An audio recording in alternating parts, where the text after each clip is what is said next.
matin tu crois te passer. Des fois tu t'es mis à fumer, des fois tu t'es mis à boire. Pour oublier. Mais c'est toujours à recommencer. Et j'aimerais te dire que le Seigneur, il est celui qui veut te sauver. Venez à moi, vous tous qui êtes chargés, fatigués, moi je vous donnerai du repos. Des fois tu n'as pas ce repos que réellement que tu dois avoir. Mais le Seigneur veut te donner ce repos que l'Évangile veut te donner. Amen. Et je bénis le nom du Seigneur Jésus parce que ici dans la parole du Seigneur, c'est dans Matthieu 25. Et j'aimerais vous le lire, ce texte de la parole du Seigneur. Il nous parle de 5 folles et 5 sages. Il y avait 5 femmes qui étaient là.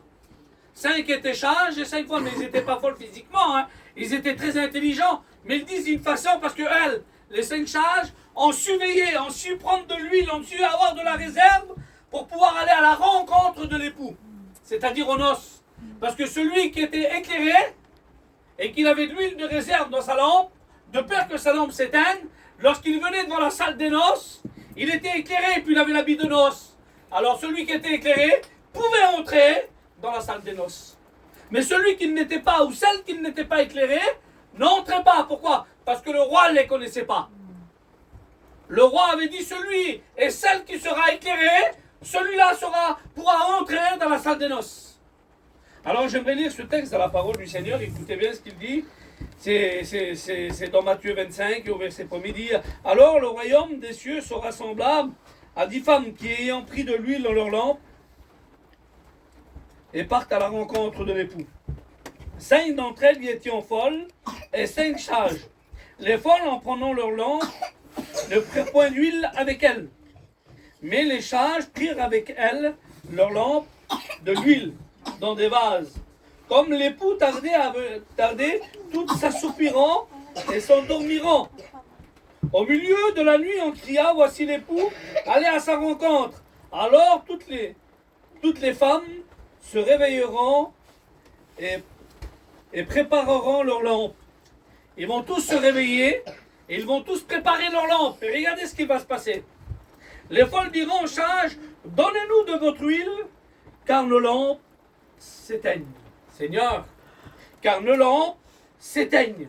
Pourquoi? Parce qu'ils n'ont pas su avoir de la réserve. C'est dommage, Seigneur. Aujourd'hui, nous vous êtes avertis. Par nous, les prédicateurs, on vous avertit. De dire aujourd'hui, il est temps de s'approcher du Seigneur. Il est temps de donner sa vie à Jésus. Il est temps d'accepter le Seigneur parce qu'il est la lumière aujourd'hui. Il est celui qui l'éclaire dans les ténèbres. Il est celui qui veut éclairer ta vie. Pour toi, des fois que tu te dis, mais moi, tout va bien chez moi, je dis pas de parole, je vole pas, je fume pas, je bois pas. Oui, mais t'as pas dit oui à Jésus. C'est dommage. Tu as tous les critères d'un chrétien, mais tu n'as pas dit oui à Jésus.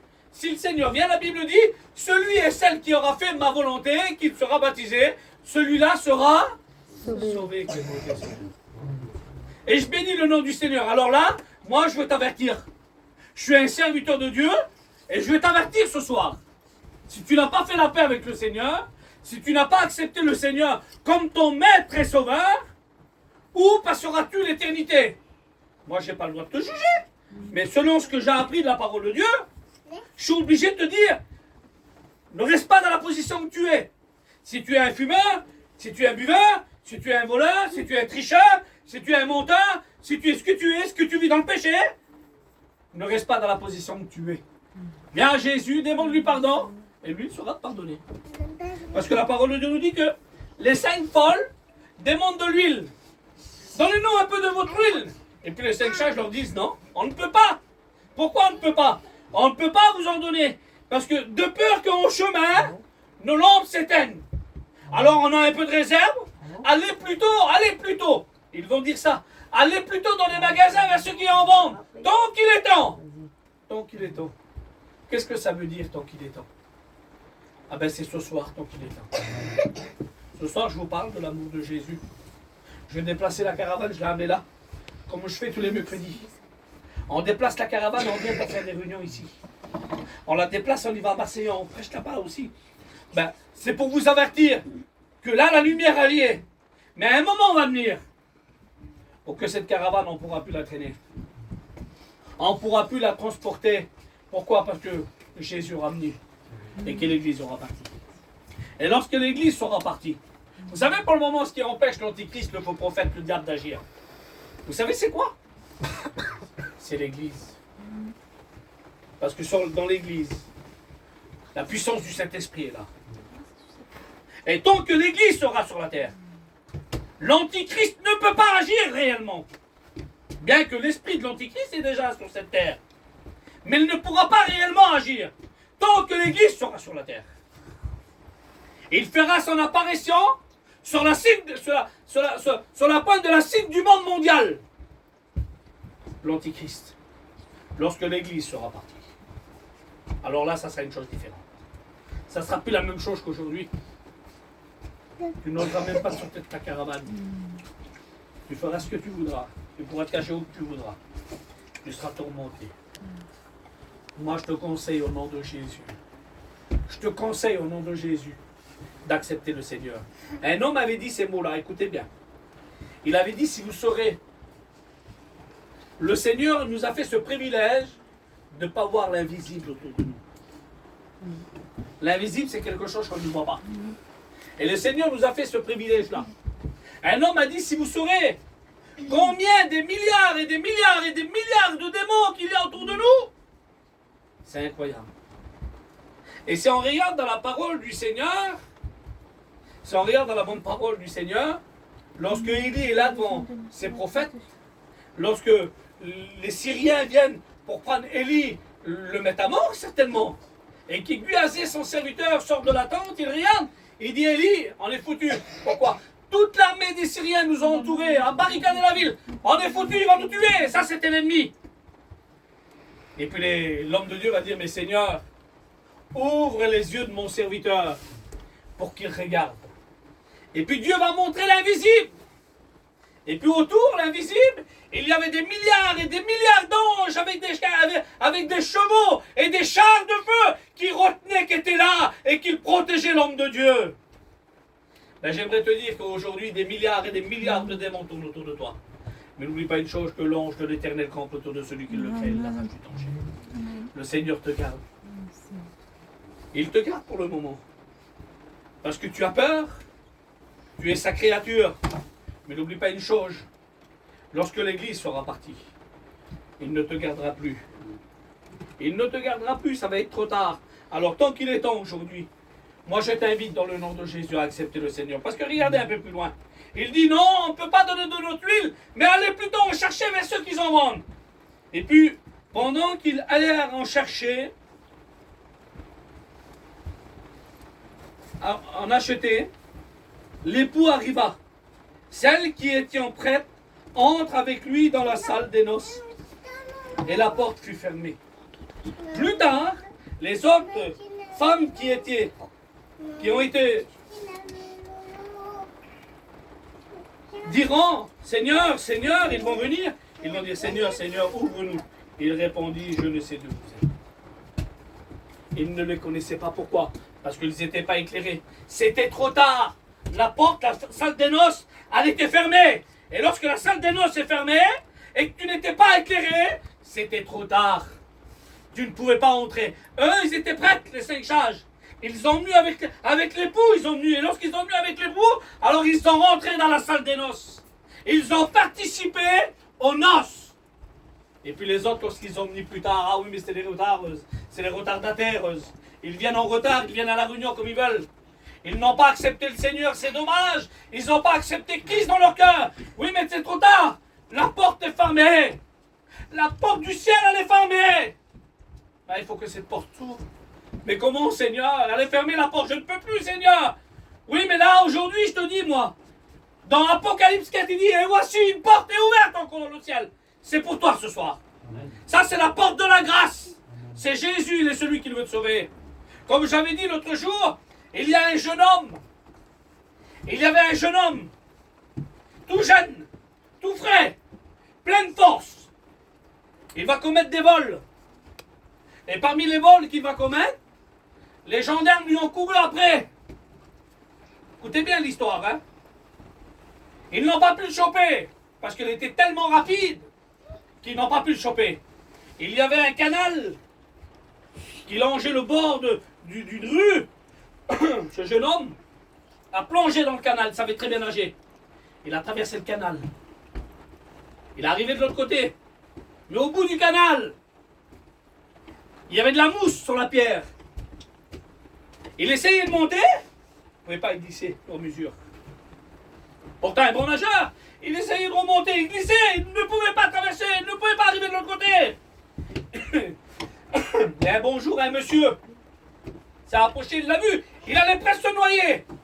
Il était presque, il allait abandonner, plus de force. Et puis le monsieur qui est passé, il a tendu la main. Il l'a sorti de la noyade. Il l'a sauvé. Ce jour-là, ça a été son sauveur. Et puis le garçon, fier de lui, en disant, je te remercie monsieur, ce jour-là, ben, tu m'as aidé. Et puis il est parti. Les mois, les années ont passé.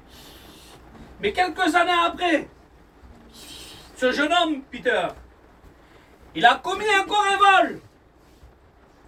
Et pendant ce vol, les gendarmes ce jour-là n'ont pas pu s'échapper. Il n'était pas léger comme les autres fois. Il n'avait pas la lestée d'avant. Les gendarmes l'ont chopé sur le fait. Et puis lorsqu'ils l'ont chopé, ils l'ont amené devant le juge. Et là, arrivé devant le juge, dans le tribunal, il regarde le juge en face.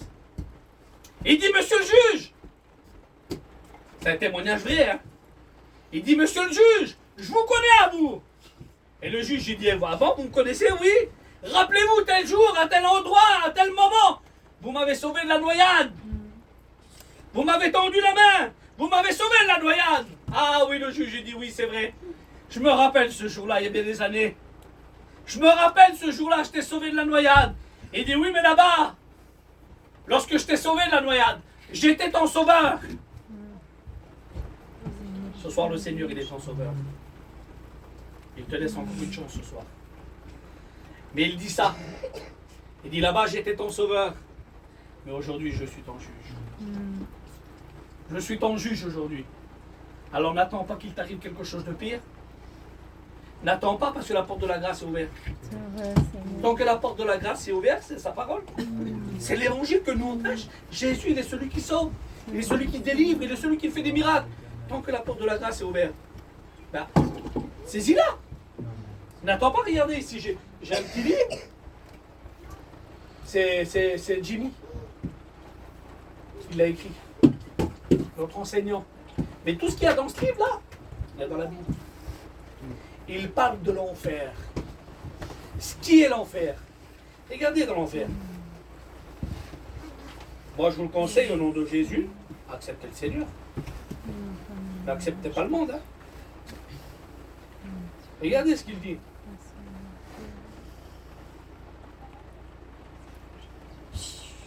Satan, dans Apocalypse 9, verset 11, Satan est appelé l'ange de l'abîme. C'est-à-dire les ténèbres. Regardez un peu plus loin ce qu'il va dire. Dans Luc 16, 24, il va dire, le pauvre Lazare mourut, il fut porté par les anges dans le sein d'Abraham.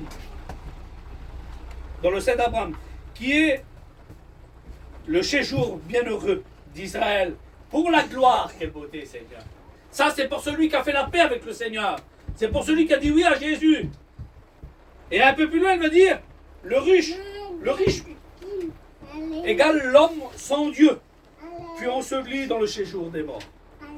Un peu plus loin, il va dire, dans Nombre 16, 33, ils descendirent vivants dans le séjour des morts, Seigneur. Mais ça ne s'arrête pas là. Regardez un peu plus loin, il va dire, devant l'enfer, Seigneur. Il parle de l'enfer. Et là, il dit ces mots-là. Dans Amos 7, verset 4, il dit, le châtiment se fera par le feu. Quelle peur.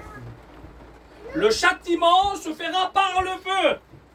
Tant que nous, on est l'église, tout à l'heure, on sera sur la terre. Il n'y aura rien qui se passera. T'inquiète pas. Mais l'ennemi sera toujours là pour te décourager. Mais lorsque l'église sera partie, alors l'antichrist fera son apparition. Les démons vont faire leur apparition sur la terre. Et là, il y aura des ravages qui vont se faire.